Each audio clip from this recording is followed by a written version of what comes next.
prácticamente con los niños tenemos que cultivar esta práctica de contribuir con nuestro medio ambiente, crear en ellos la noción que el bosque es fundamental para la vida. En esta ocasión está trabajando con niños, ¿cómo ha sido la experiencia? Pues prácticamente trabajar con niños es una experiencia agradable, ya que uno también convive con ellos, pues te podría decir que uno saca el niño que lleva adentro nuevamente, ¿verdad?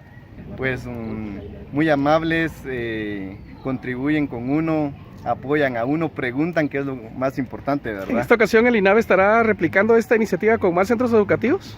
Pues es una de las, es algo que queremos desarrollar más, estar con más niños para que, como te decía, para que ellos puedan generar esa cultura de reforestar, ¿verdad? Para contribuir con nuestro Muy buenos días tengan todos y cada uno de ustedes. La verdad es que en esta oportunidad, pues como les habíamos dicho en algunas ocasiones, nosotros una de las bases fundamentales que tiene el plan de gobierno de la municipalidad es la educación, la salud, el medio ambiente. En este caso conjugamos la educación con el medio ambiente y en conjunto con el INAV, nosotros en esta mañana estamos haciendo una pequeña reforestación con estos establecimientos educativos.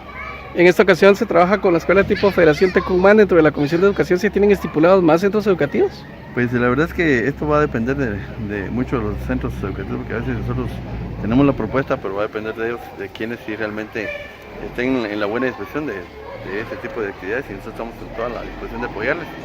En esta ocasión pues platicamos con el director a través del INAV, hablamos con el director, con los directores de ambas jornadas de este establecimiento, y pues ellos muy anuentes y muy contentos para poder realizar esta actividad.